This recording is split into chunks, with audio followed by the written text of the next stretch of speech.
Desde el verso 16, entonces. Por tanto, es por fe, para que sea por gracia, a fin de que la promesa sea firme para toda su descendencia, no solamente para lo que es de la ley, sino también para lo que es de la fe de Abraham, el cual es Padre de todos nosotros. 17. Como está escrito: te he puesto por padre de muchas gentes, delante de Dios a quien creyó, el cual da vida a los muertos y llama las cosas que son como si no fuesen. Vamos a orar. Amado Dios, en esta mañana abrimos tu palabra, te pedimos, Señor, que podamos entender a profundidad el propósito, Señor, de estos versos. Rogamos, Señor, ensanches nuestro entendimiento. Ayúdanos, Señor, con el poder de tu Espíritu Santo. Glorifica tu palabra, Señor, en nuestras vidas. En Cristo Jesús. Amén. Decíamos domingos anteriores que la obra o las obras no pueden o no justifican al hombre frente a los ojos de Dios. Ni las buenas obras, ni los ritos, el cual habíamos asociado con la circuncisión, incluso la raza misma del pueblo judío, el cual los mismos judíos anclaban toda su confianza en que por ser ellos herederos de esa misma raza, por ser circuncisos, a ellos por derecho les pertenecía la promesa. Romanos nos habla de la justificación. En el versículo del domingo anterior, entre el 13 y el 15, pudimos notar, y de hecho nos concentramos más un poquitito en lo inútil, que es descansar en tratar de guardar la ley. Guardando yo la ley no consigo el favor de Dios, todo lo contrario, acumulo ira y juicio sobre mí, mostrando mi inutilidad, arrojando toda la luz de mi condición de transgresor, y acusándome ante los ojos de Dios como un fugitivo de su santidad y sus estándares. Entonces, hoy nos concentramos en la fe que Abraham usó, poseyó o le fue permitido.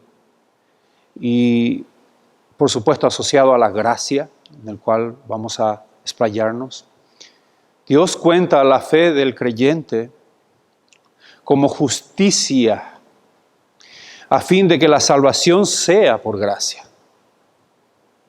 Si no fuera por gracia soberana de Dios, que provee un camino de salvación, ni siquiera la fe de una persona podría salvarlo. No porque yo tenga fe y utilice de esa fe, soy salvo.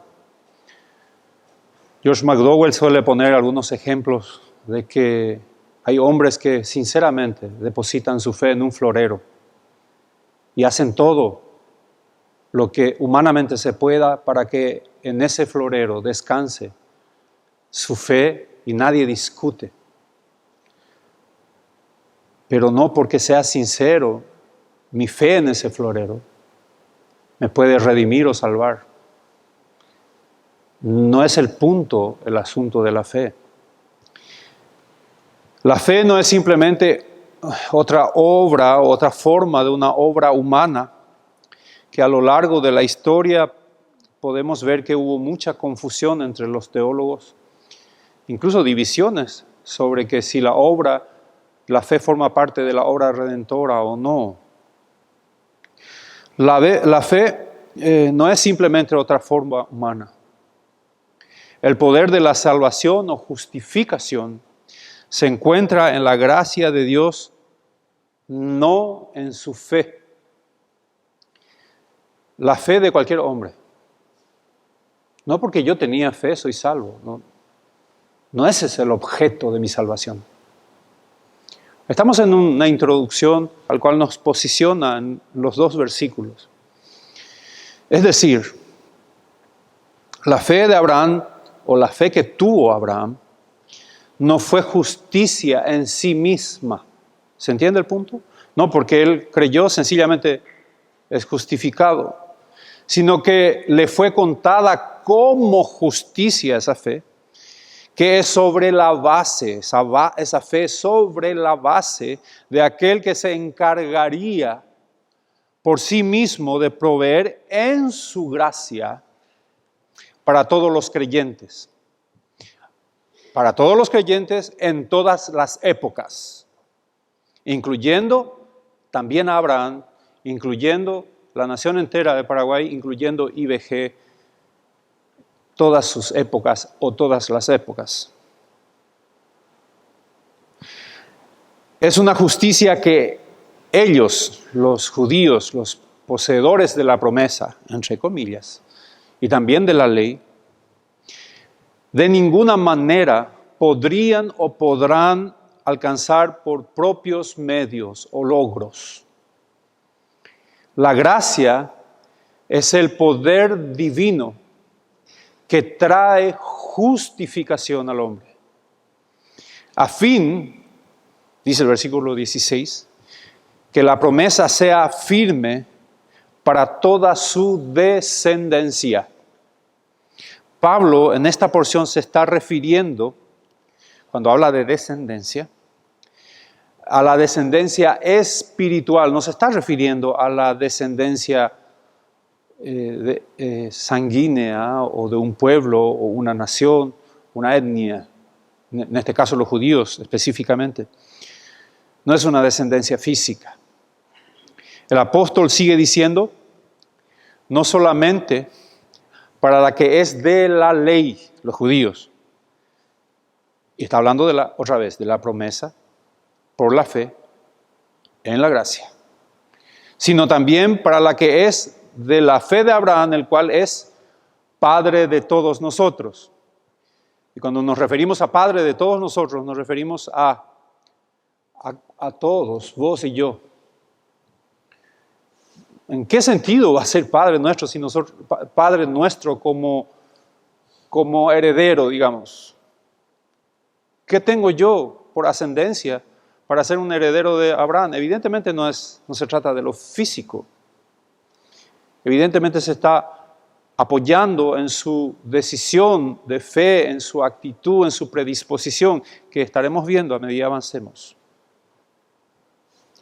Recordemos que cuando Abraham fue llamado de Ur, de los caldeos, Abraham, él era un pagano, él no era judío cuando fue llamado de ahí. De hecho, su tierra era una tierra idólatra y pagana de por sí. Antes de que Dios haya hecho pacto con Abraham, no existían judíos y por supuesto, por sentido común, por lógica, tampoco existían gentiles. Entonces, en base a este razonamiento, incluso cronología, esta es la razón que la fe de Abraham fue una fe universal que se aplica a toda la humanidad y no solamente a los judíos. Por esta razón es que Abraham llegó a ser padre de nosotros, como dice Pablo, el apóstol. Esto es de todos los que confían en Jesucristo sin importar su legado racial o religioso. Abraham fue un pecador, él fue un pagano, él fue un idólatra, él fue un impío.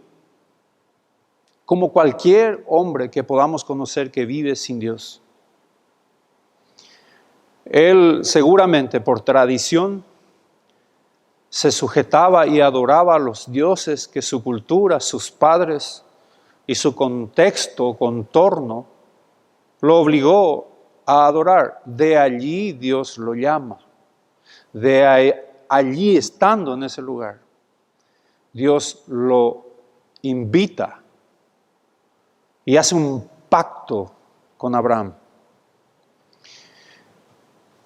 ¿Cuál es la diferencia entre Abraham y cualquiera de los otros hombres paganos o cualquier otro pagano que conozcamos?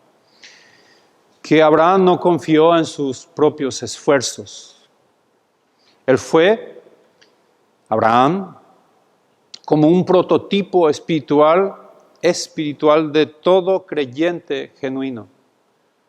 Y cuando estoy diciendo que no confió en sus propios esfuerzos, otra vez posicionémonos en el contexto histórico. Ya sabemos que Abraham estaba por cumplir 100 años cuando fue llamado. La franja productiva se estaba agotando. Sara ya tenía más de 80 años y en su juventud, cuando debería de quedar encinta, ella era estéril. Entonces, ¿qué él podía con sus esfuerzos hacer para tener herencia? Absolutamente nada. Y Dios toma aquello que Abraham no tenía para entonces ofrecerle una promesa y hacer un pacto unilateral de parte de Dios hacia Abraham. Abraham no tenía nada que ofrecerle. Al contrario. En todo momento Pablo argumenta, todo lo que argumenta Pablo, lo hace en base a las Escrituras, como lo había hecho en el versículo 3 del mismo capítulo, el capítulo 4, cuando de manera muy contundente y casi reclamando al pueblo dice, mencionando qué dice las Escrituras, creyó Abraham a Dios, como diciéndole al pueblo judío, ¿se olvidaron de lo que las Escrituras están diciendo? Y él recurre a la fuente firme que se encuentra en Dios, su palabra. Entonces dice, como está escrito, te he puesto por padre de muchas gentes delante de Dios a quien creyó. La promesa dada a Abraham fue cumplida delante de Dios a quien creyó. Él creyó en Dios, no en sí mismo. Él no creyó en sus propias obras. Él no creyó que podía alcanzar la promesa por medio de la ley, porque este es el punto. Versos anteriores y mencionado. Él, ¿cómo podía haber confiado o cumplir la ley si aún la ley no se le fue entregado? Faltaban 400 años todavía. Entonces, con el propósito, Pablo, de evitar algún tipo de duda con respecto de aquello de lo cual Dios estaba hablando, muestra algunos calificativos, 2 en este caso, calificativos que pertenecen a Dios. Un calificativo es que se refería al Dios verdadero, el cual dice, da vida a los muertos, en el versículo 17. Hebreos 11 menciona, y otra vez en el contexto del llamado de Abraham, por la fe también la misma Sara, siendo estéril, recibió fuerza para concebir y dio a luz aún fuera de tiempo de la edad, porque creyó que era fiel quien lo había prometido.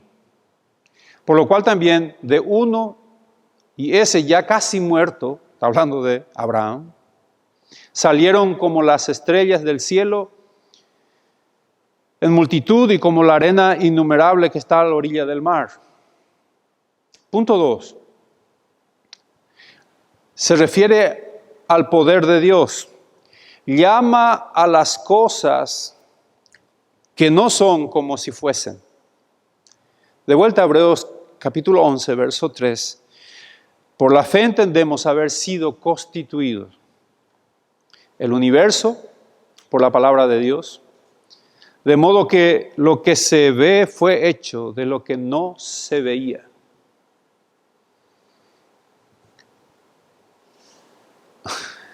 Hermanos, la ciencia procura entrar en razón sobre la creación, armando un montón de, yo diría, cálculos que no llevan a nada, solo a probabilidades casi imposibles de ser cumplidas. Pablo afirma que todo lo que nosotros no vemos, todo lo que podemos ver, todo lo creado, fue hecho por el poder de Dios y sostenido, ¿verdad?, por su poder. En el versículo 17, la segunda parte, el apóstol habla de la naturaleza, de la fe de Abraham, dando apertura al tipo de fe que Abraham tuvo y que se va a explayar hasta el verso 25. Hasta ahora ha insistido en que la salvación es por la fe, pero recién ahora se refiere a lo que significa la fe.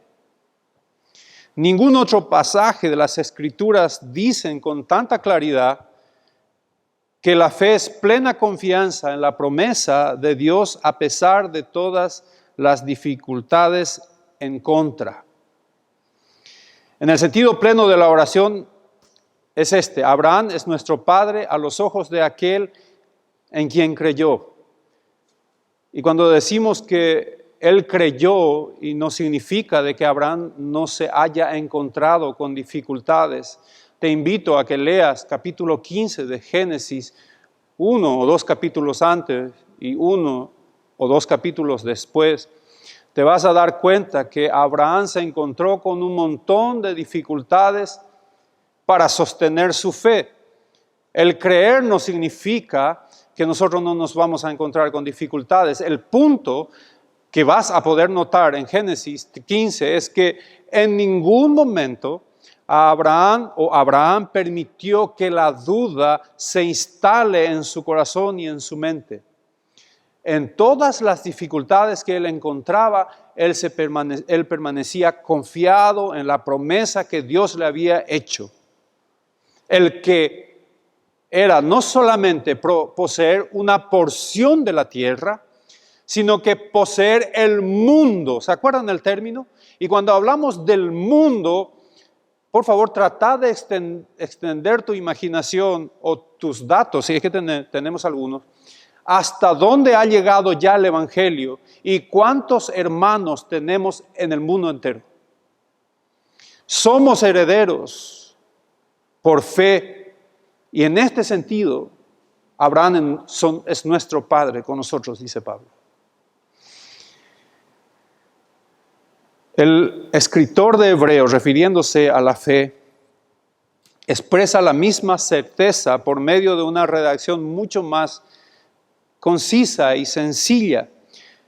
La fe es estar seguro de lo que esperamos. Mira, a Abraham, para que se le cumpliese por lo menos el inicio de la promesa, tuvo que esperar 20 años para que naciese su hijo. 25, si somos exactos, desde la tierra de Ur. No es que llegó la promesa y a la semana siguiente Sara ya estaba encinta. Pasaron 25 años. Pero Abraham seguía firme, sin claudicar. La expresión estar seguro aparece traducida en otras versiones como sustancia. Y cuando se usa esta palabra sustancia, deja de ser subjetivo, parece más objetivo. Porque hay una promesa dada de alguien hacia vos. No es algo que yo creo dentro de mí.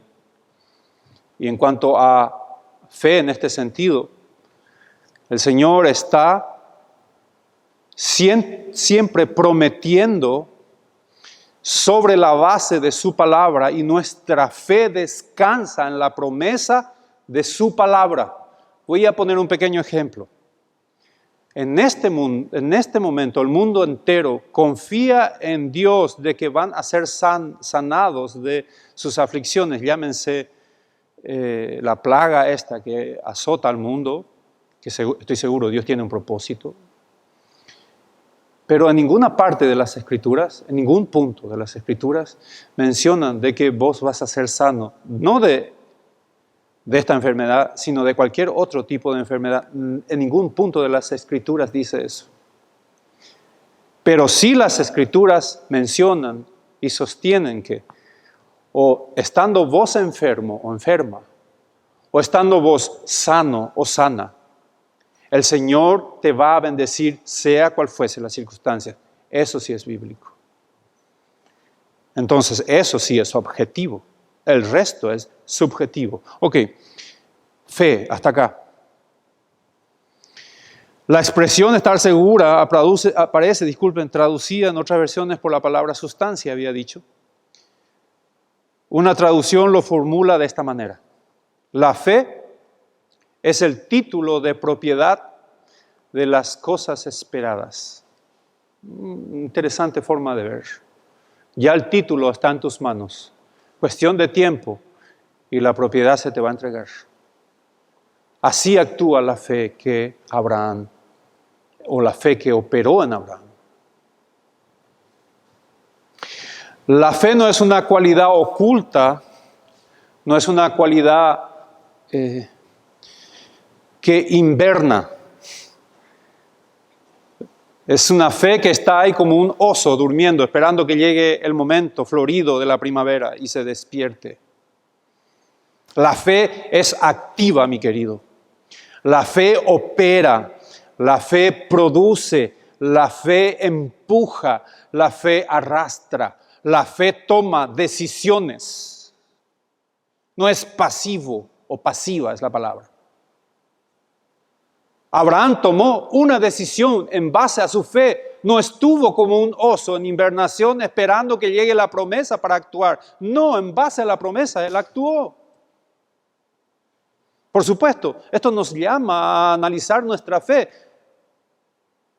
¿Es la fe la cual nosotros descansamos y opera en nosotros completamente activa todos los días de nuestras vidas? ¿O está como en una suerte de invernación? Al margen, al margen. La fe tiene que ver con las cosas que Dios ha prometido a los creyentes en su palabra. Ya hablamos de esto. Todas las cosas de la gracia presente y de la gloria futura en su palabra, no en nuestra imaginación, no en lo que nosotros queremos creer, en lo que Él nos ofrece en su palabra. La fe en Dios glorifica su nombre. La fe no tiene méritos. Son dos puntos que quisiera poner, ejemplos que tal vez estamos familiarizados. Hermano querido, la fe en sí no tiene ningún mérito. Vamos a poner una figura. Un pordiosero, un mendigo, necesitando pan, abrigo, lo que fuere, tal vez una limpieza, medicamento, lo que quieras, postrado. Y alguien pasa y le ofrece lo que realmente él necesita. La fe se traduce como una mano desnuda que lo único que hace es recibir lo que te está dando. ¿Hay algún mérito en la fe, querido? ¿Hay un mérito en esa mano desnuda que lo único que hace es apenas levantarse para recibir lo que se te está por dar? No hay mérito. La fe en Dios glorifica su nombre. Otra figura está asociado a nosotros que tuvimos chiquitos, tenemos chiquitos, hijos pequeños.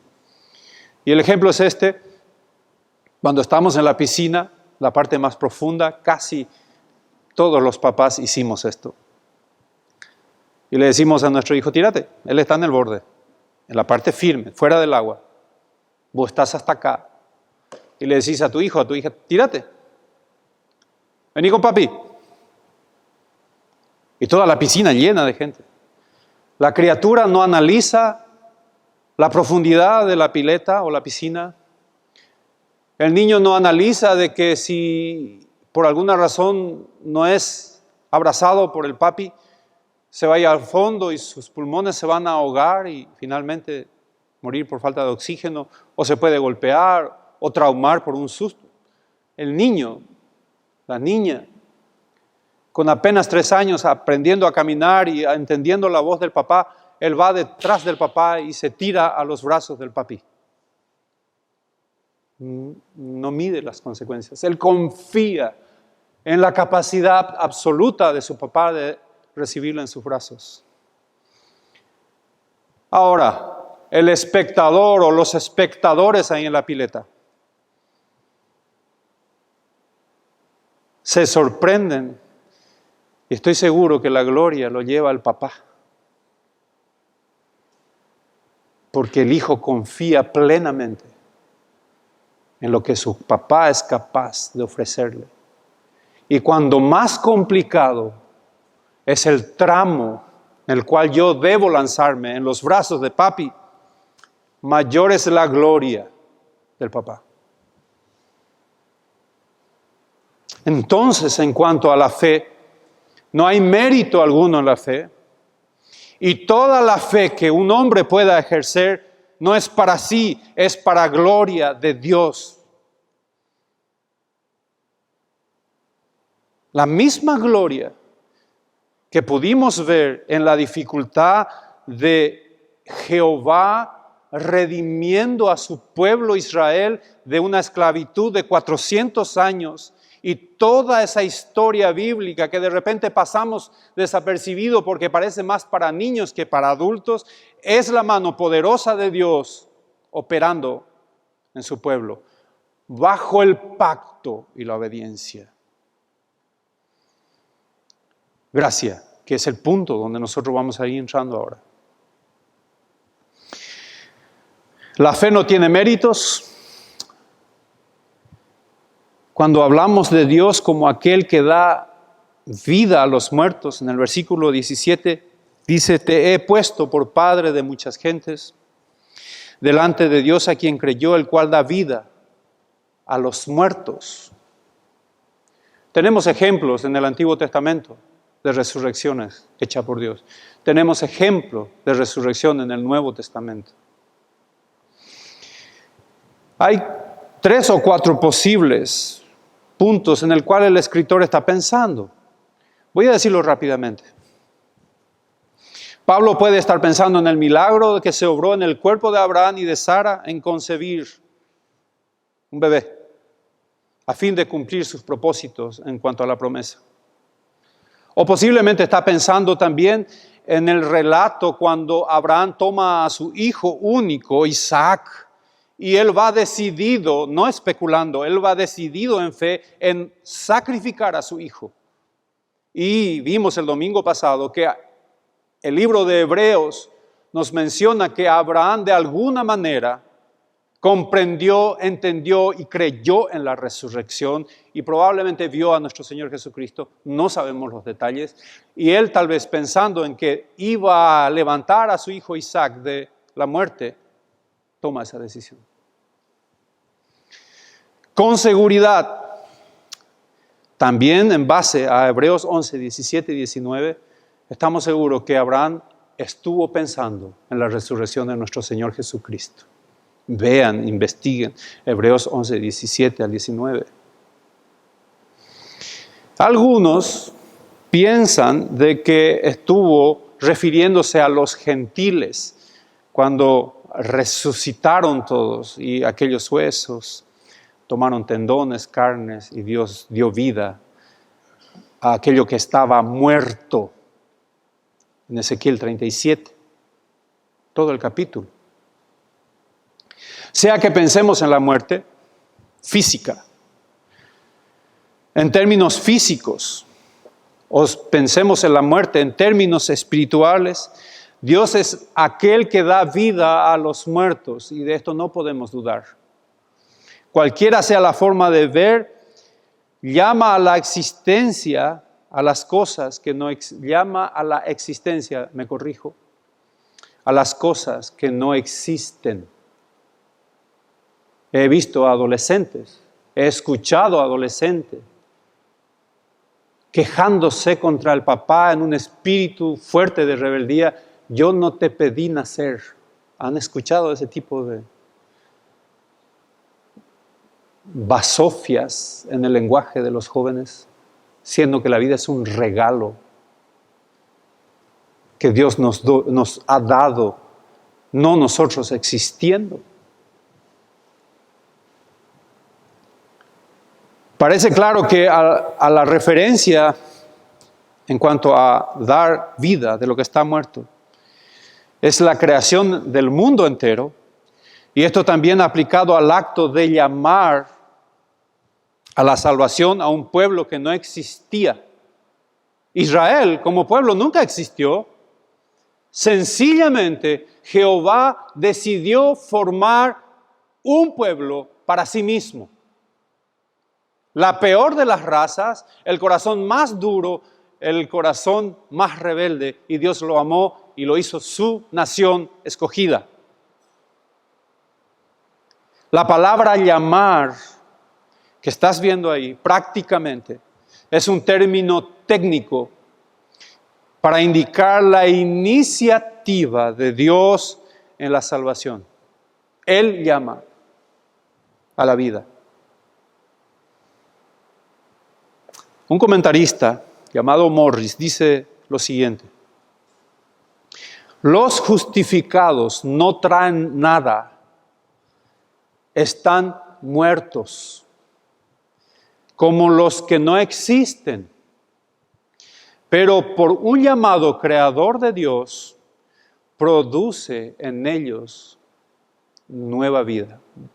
Fin de la cita, y lo voy a volver a reiterar. Los justificados no traen nada, están muertos como los que no existen. Pero por un llamado creador de Dios, produce en ellos nueva vida. El 16, por tanto, es por fe, para que sea por gracia. De vuelta. Lázaro ya estaba en su tumba. La Biblia dice que ya desprendía olor su cuerpo sin vida. Y el dador de la vida, Cristo mismo, lo llama. ¿Qué ofrecía Lázaro a Dios? Los trapos vendados a un cuerpo ya muerto en esa cultura. Sin embargo, por su propio amor, por su decisión, Él toma. Eso es un acto de gracia. Así es que la fe que vemos en Abraham en sí no produce salvación, sino que descansa sobre la base de quien se encarga de cumplir esas promesas. La simiente, en este caso Cristo, que estaremos viendo. Hablaremos un poco de la gracia. El domingo pasado hablamos de la ley. Hoy nos concentraremos un poco más en la gracia.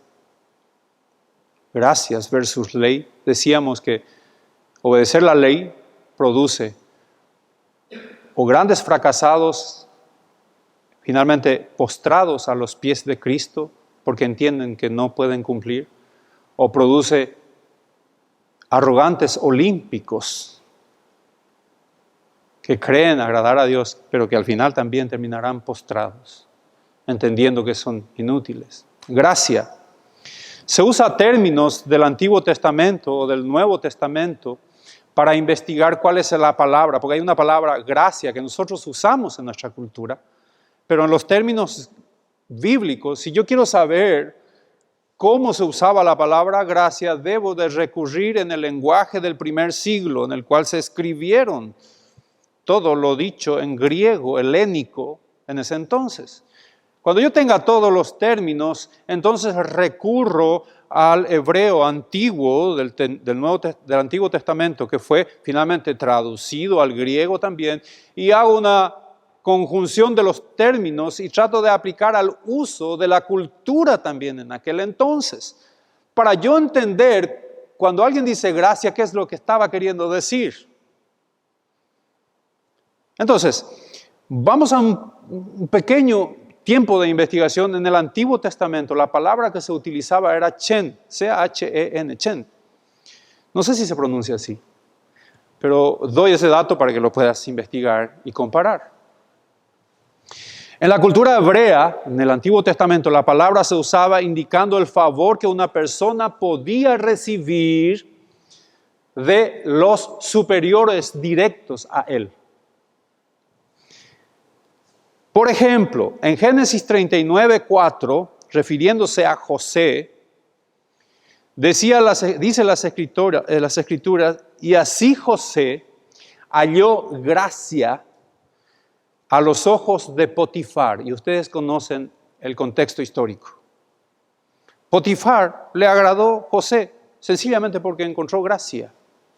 Esa es una forma de usar o usarse.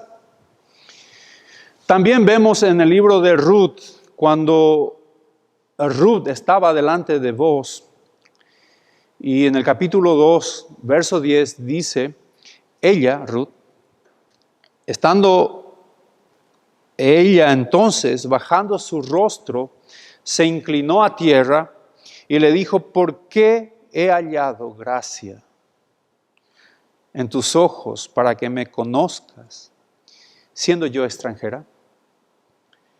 Si hay algo que demuestra y nos da la figura de gracia, soberanía y providencia de parte de Dios, les invito a que se concentren e investiguen el libro de Ruth. Hay un montón de ejemplos sobre la gracia, pero creo que el libro de Ruth es una fuente de información riquísima, delicada, sutil y a su vez poderosísima en cuanto a cómo la gracia de Dios opera sobre los hijos y su promesa.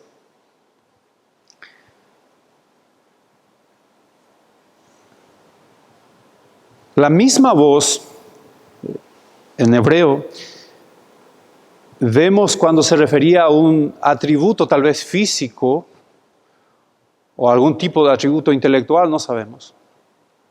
En Salmos 45:2 habla de algunos reyes cuando dice, más hermoso eres que los hijos de los hombres, la gracia es derramada en tus labios.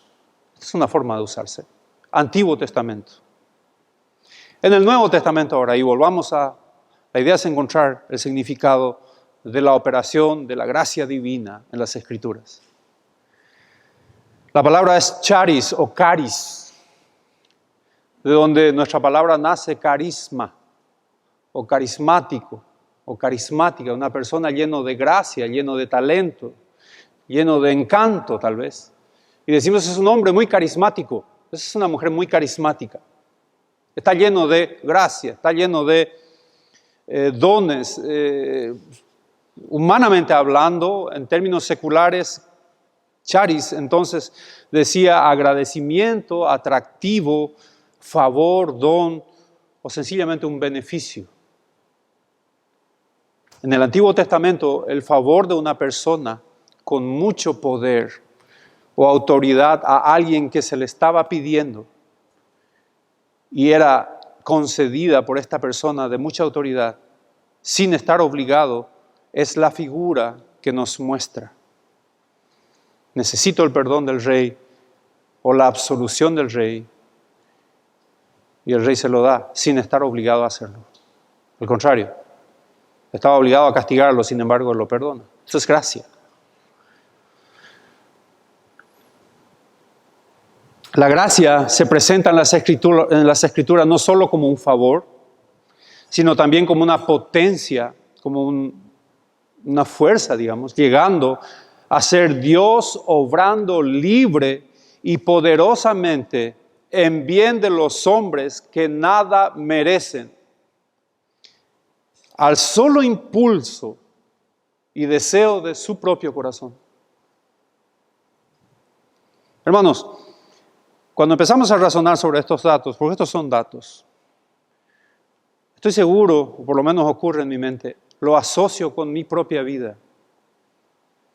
Querido, ¿qué yo tengo que dar y ofrecer a Dios para mi redención? Nada.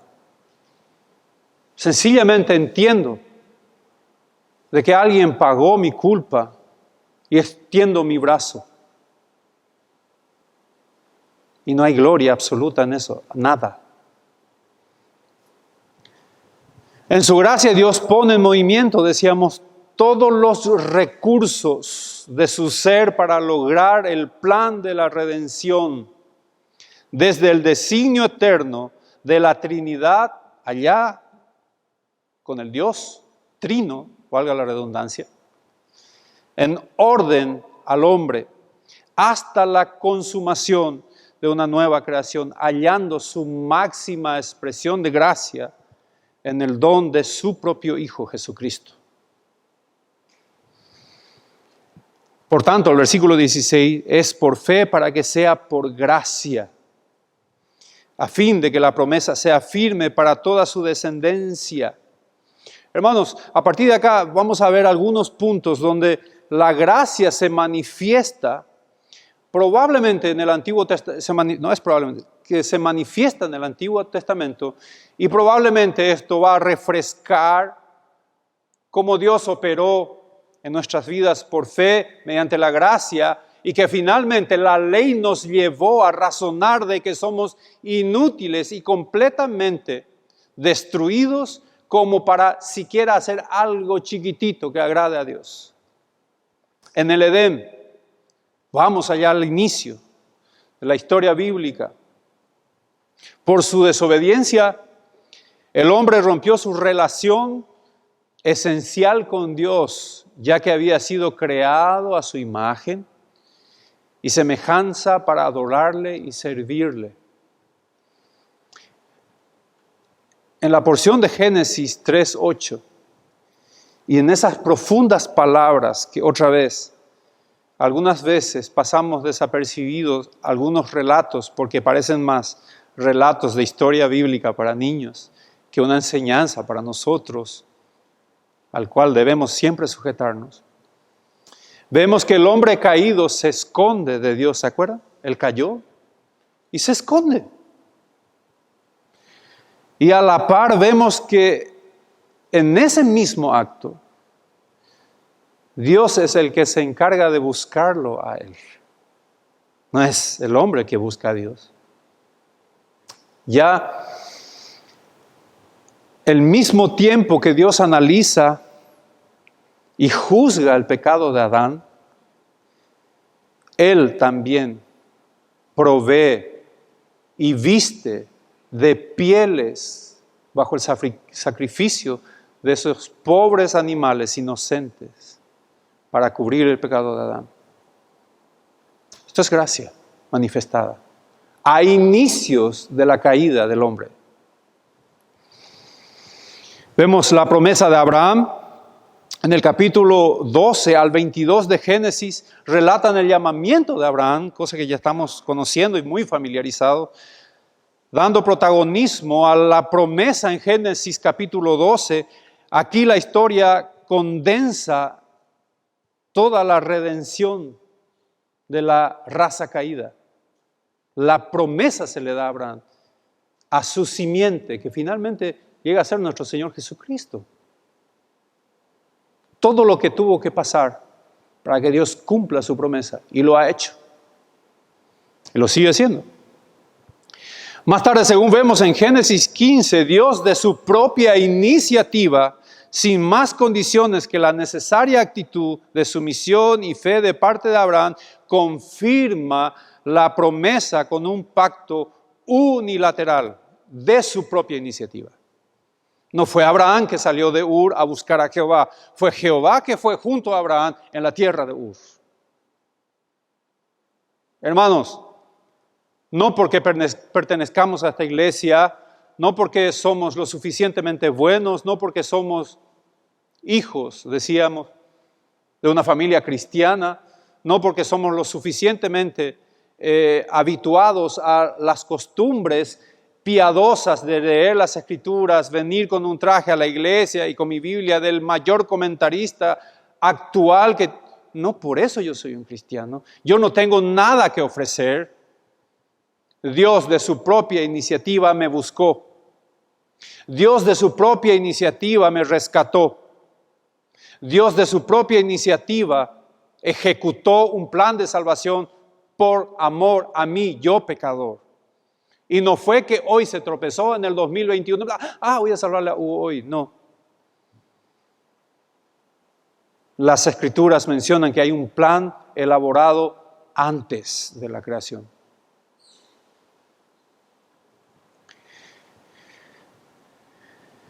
Más tarde, Génesis 15 decía que de su propia iniciativa, sin más condiciones que la necesaria actitud de sumisión y fe a Abraham, Dios confirma una promesa.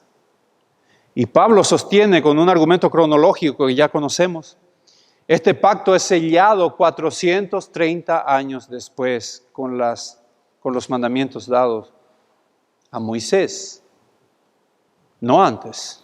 Así es que Abraham no tenía forma de cumplir esos 613 mandamientos, porque todavía no lo habían recibido, faltaba 430 años. En Segunda de Reyes, capítulo 13:3, en todo momento dice, 13:23, mas Jehová tuvo misericordia de ellos y se compadeció de ellos, está hablando del pueblo, y lo miró y a causa de su pacto con Abraham, Isaac, y no quiso destruirlos. ¿Por qué estoy leyendo esto? Porque la mayoría de las veces en que el pueblo de Israel, por desobediencia, por rebeldía, y cuando ellos merecían absoluto juicio, ellos recordaban y recurrían en fe al pacto dado a Abraham y dicen, Señor, ten misericordia, recordate, Señor, no nos mires a nosotros. Los reyes cuando decían, hizo lo malo ante los ojos de Jehová y venía el juicio. Y cuando el juicio llegaba de una manera disciplinaria, entonces, Señor, recordate del pacto que hiciste con tu hijo Abraham. Y Dios, fiel a sí mismo, otra vez operando en gracia y misericordia. En los sacrificios, estamos viendo cómo la gracia opera en el Antiguo Testamento. Los sacrificios, el simbolismo de los sacrificios de sangre señalaba de un modo providencial que el pecador podía acercarse a Dios viendo cómo la sangre de ese animal era derramada para tapar el pecado de esos hombres pecadores y entendían su pecado. Lo podés investigar en Levítico 4:32, cómo era aquello. Para mi sorpresa, y viendo esto, dice, en cuanto a aquel pecador que se acercaba confesando su pecado y llevaba al animalito que tenía que ser degollado y ser derramado su sangre en el altar, era el sacerdote, dice, y le hará el sacerdote expiación de su pecado. Era el sacerdote el que hacía. No era el pecador el que armaba el escenario. El sacerdote preparaba todo. El sacerdote mataba a aquel animalito inocente. Y el pecador, por fe en esos símbolos y por gracia aplicada sobre esa sangre, no solamente observaba que se derramaba la sangre, sino el que tenía que apoyar la mano sobre el cuerpo de ese animal, porque era el pecado de ese israelita confesando su culpa que le era imputado a ese pobre animal. Por supuesto, eso se asocia a lo que futuramente significa el sacrificio de nuestro Señor Jesucristo y que bien el profeta Juan el Bautista decía, he aquí el Cordero de Dios, ¿se acuerdan? Que quita. La historia de Israel otra vez, en ningún caso, pudo Dios obrar a favor de su pueblo como recompensa de haber cumplido su ley. En todo ese tiempo, desde que Israel es nación, no hubo un solo día en el cual Dios pudo obrar sobre ellos porque ellos cumplieron exactamente al pie de la letra la ley. Al contrario.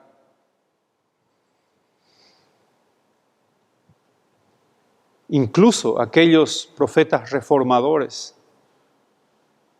por supuesto, lograban enderezar la vida espiritual de la nación, pero no era suficiente como para encontrarse como una nación santa por obediencia.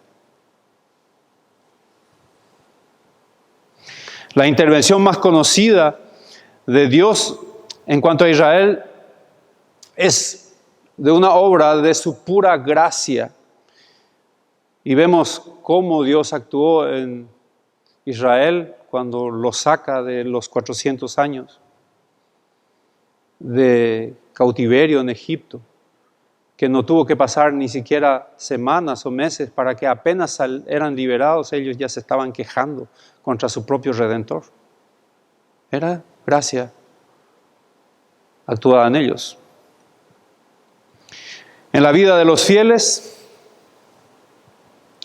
había hombres que intentaban cumplir efectivamente la ley, eran hombres sinceros, no hipócritas como las que Jesucristo llamó la atención, pero que ellos en su intento sincero de obedecer comprendían que les era imposible cumplir la ley. Y como David bien lo menciona en el Salmo 32, dice: bienaventurado aquel cuyas iniquidades son perdonadas y borrados sus pecados.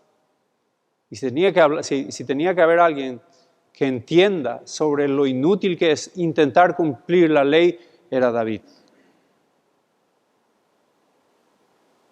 Adúltero, finalmente homicida, mentiroso también. Y él dice: bienaventurados, porque fuimos perdonados.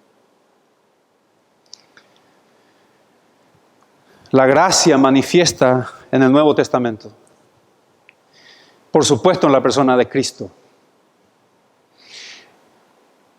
El Verbo eterno hecho carne, y por favor, quisiera leer contigo desde el capítulo 1 de Juan, desde el verso 1 en adelante, porque resumir aquello sería cercenar un poco la idea de la gracia hecho carne en Cristo.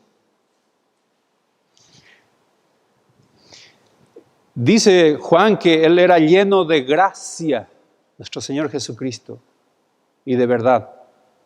En el principio era el Verbo, y el Verbo era con Dios, y el Verbo era Dios. Este era el principio con Dios. Todas las cosas por Él fueron hechas, y sin Él nada de lo que ha sido hecho fue hecho. Coincide con el versículo 17 de Romanos 4. En Él estaba la vida, y la vida era la luz de los hombres. En Cristo, el Verbo, la promesa, la simiente, el Mesías. La luz en las tinieblas resplandece, y las tinieblas no prevalecieron contra ella. Hubo un hombre enviado de Dios, el cual se llamaba Juan. Este vino por testimonio, para que diese testimonio de la luz, a fin de que todos creyesen por él. No era él la luz, sino para que diese testimonio de la luz. Aquella luz verdadera que alumbra a todo hombre venía a este mundo. La gracia hecho carne, de vuelta. En el mundo estaba, y el mundo por él fue hecho, pero el mundo no le conoció. A lo suyo vino, y los suyos no le recibieron. Hago un paréntesis acá. Cuando hablamos de los suyos, está hablando de su propio pueblo. Los que eran herederos de la ley, los que se supone que a esta altura deberían de conocer quién era su Mesías. Y de hecho, ellos entendían, hombres ignorantes no eran. Sencillamente rechazaron a Cristo como su Mesías. El 12, mas a todos los que recibieron, a los que creen en su nombre, le dio potestad de ser hechos hijos de Dios, los cuales no son engendrados de sangre. Acá habla de la herencia no física, ni de la voluntad de carne, sino de voluntad de varón, sino de Dios, o su iniciativa. Dios, de Él nació. Y por supuesto sigue los versos hasta el 18. En su venida se inició una nueva época de cumplimiento de la ley, casi de una manera como un paradigma. Dice: y de su plenitud recibimos todos, y gracia sobre gracia, porque la ley fue dada a Moisés, mas la gracia y la verdad llegaron a ser por medio de Jesucristo, no por medio de la ley. No es posible distinguir entre la gracia de Dios Padre y de la del Hijo, quien es el ejemplo vivido y perfecto del sacrificio a favor de otros por el puro impulso de su amor. Porque ya sabéis que la gracia de nuestro Señor Jesucristo, que por amor de vosotros se hizo pobre. ¿Conocen ese verso en la cita de 2 Corintios 8:9? Que por amor de vosotros se hizo pobre siendo rico, para que vosotros con su pobreza fueseis enriquecidos. En la cruz, hermanos, la resurrección y el descenso del Espíritu Santo, por supuesto, vemos la gracia aplicada, otra vez la cruz, la propiciación por nuestros pecados. Es la obra maestra en el cual Dios elaboró la mecánica de la gracia redimiendo a sus escogidos. Ya lo vimos en el capítulo 3 de Romanos, hemos estudiado a cabalidad. La resurrección es la gracia triunfante, es la plenitud del Señor. Se derrama en grata abundancia o se derramó en una abundancia grata cuando los 40 días Él compartió después de su resurrección con sus discípulos, ¿se acuerdan? Estos hombres estaban viendo a su Señor resucitado como garantía de que Él venció la muerte y la promesa estaba sobre sí mismo. Él estaba vivo, resucitado.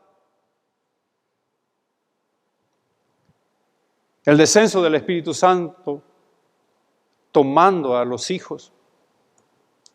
En el día de Pentecostés es la culminación de la obra de la redención. Y Hebreos lo menciona en el capítulo 10, verso 29, con un término muy peculiar. Lo voy a leer. Dice: cuanto mayor castigo pensáis que merecerá el que pisotease al Hijo de Dios. Y está hablando sobre los que niegan la fe y tuvieren por inmunda la sangre del pacto, la cual fue sacrificio, e hiciere afrenta, y el término que quiero destacar es hiciere afrenta al Espíritu de gracia. El Espíritu Santo obra por gracia en nuestras vidas, produciendo cambios, santificándonos todos los días.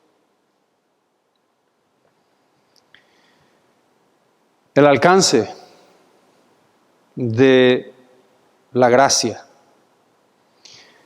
en la obra total de Dios. El apóstol declara que la salvación es potencialmente para todos los hombres, y entendemos así, solo que la humanidad lo ha desechado y Él lo enfoca hacia sus elegidos. En el capítulo 2 de Timoteo, en 2 de Timoteo capítulo 1, disculpen, leí mal. En el verso 9 dice así: quien nos salvó y llamó con llamamiento santo, no conforme a nuestras obras. ¿Pudiste ver? Nos llamó con llamamiento santo, no porque vos sos bueno, no por lo que supimos o pudimos alcanzar, no por lo que conocemos, no por lo que logramos, sino según el propósito suyo y la gracia que nos fue dada en Cristo Jesús. Nuestra salvación y vocación arranca no de nuestras obras, mi querido. El intento, si voy a usar un término, porque no es el apropiado probablemente, la iniciativa suya de su gracia, la cual nos es dada en Cristo Jesús antes de los tiempos. Tito 3 El 4 dice, pero cuando se manifestó la bondad de Dios, nuestro Salvador, y su amor para con los hombres. En el versículo 5 dice de una manera muy exquisita, nos salvó no por obras de justicia que nosotros hubiéramos hecho, sino por su misericordia, por el lavamiento, y sigue. En el versículo 7 menciona, justificados por gracia. De vuelta, hermanos, ¿hay algo que podamos nosotros por la ley lograr ser justificados? Nada. Tratar de obedecer la ley es acumular sobre nosotros condenación, decía los versos anteriores. Y por supuesto, ira y juicio.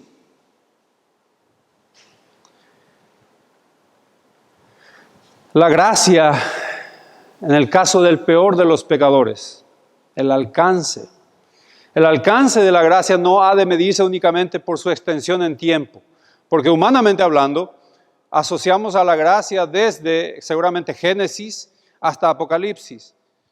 Hermanos, la gracia ya se elaboró por encima de la cronología que podemos ver. Ya en la eternidad Dios elaboró el plan de salvación para los suyos. Entonces, el alcance de la gracia no ha de manifestarse únicamente por su extensión, sino también por su profundidad, ya que su benéfica mano puede y quiere tomar a aquel pecador a fin de rescatarlo de la condenación. En este sentido, y ustedes recordarán que habíamos mencionado un poquitito el currículum, si puedes decir así, o podemos decir así, de Pablo, su biografía mencionando desde el capítulo 22 de Hechos, cuando él menciona y se presenta a sí mismo como un perseguidor de la iglesia, el cual él tomaba a los hombres, los encarcelaba incluso a las mujeres, pensando que de esta manera él agradaba a Dios. Él no consigue olvidar, evidentemente, no olvida lo que lleva en sí como un recuerdo triste y miserable de intentar agradar a Dios por la ley, porque él era un hombre irreprensible.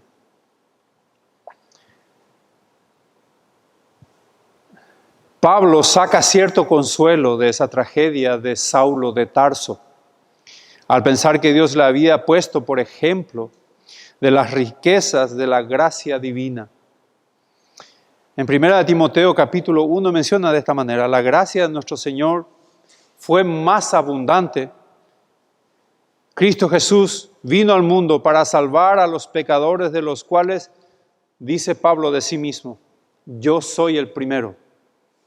Y él toma este ejemplo de sí mismo como un consuelo tal vez, de que no hay nada que yo pueda hacer sino por la gracia de Dios que me tomó a mí,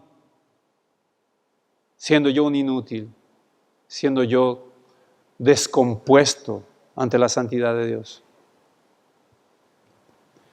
Evidentemente la gracia es la única fuente de la salvación, no hay otra mecánica, porque por gracia sois salvos, por la fe, y esto no es de vosotros, pues es don de Dios. Toda doctrina que quisiera mezclar algún tipo de mérito humano, basado en predeterminadas buenas obras o en la virtud mágica o cualquier rito exterior, eclesiástico, sacramental o sacerdotal, es falsa en sí, deshonra a Dios y pone en peligro las almas, enseñando doctrinas completamente erráticas. El suministro de la gracia. Pablo se despide en la última carta a los Corintios Y la forma en que Él se despide no es un modismo, no es una forma elegante y educada, el cual Él se despide de sus hermanos o de los hermanos en Corintios, sino que Él está transmitiendo la constante provisión de la gracia inagotable de parte de Dios. Él dice, la gracia de nuestro Señor Jesucristo y el amor de Dios y la comunión, algunos lo traducen, participación del Espíritu Santo, sean con vosotros siempre. La gracia de Dios es como un río caudaloso que puede llegar hasta los puntos más secos de la necesidad de toda alma de sus hijos. Quisiera, por favor, concluir y me acompañes en la lectura de Apocalipsis capítulo 22.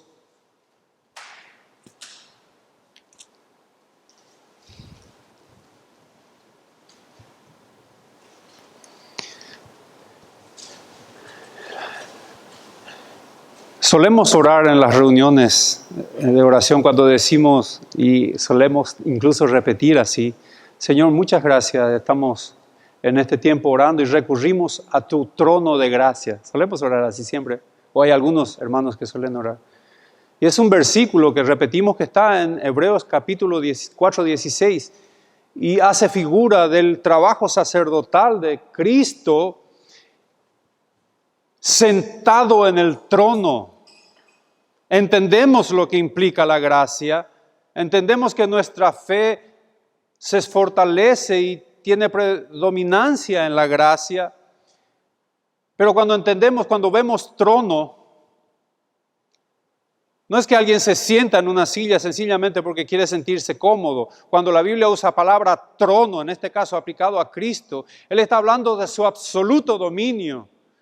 Él está hablando de su poderío, Él está hablando de su soberanía, Él está hablando de su santidad, Él está hablando de todos sus atributos y está hablando de Él sentado en su trono, tomando dominio de todo. Y el escritor de Hebreos, menciona el trono de todo dominio, ese trono de gracia dispuesto a sus hijos. Apocalipsis 22, Juan observa, después me mostró un río limpio de agua de vida, resplandeciente como cristal que salía del trono de Dios y del Cordero. Cristo, la simiente, la promesa. Al final, en el versículo 17, ahí en el 22, otra vez, dice lo siguiente: y el Espíritu y la esposa dicen, ven, y el que oye, diga, ven, y el que tiene sed, venga, y el que quiera, tome del agua de la vida gratuitamente. Hermanos, la salvación es gratuita para nosotros. La salvación a nosotros no nos exige cumplir la ley. Para la salvación fue pagado un precio elevadísimo.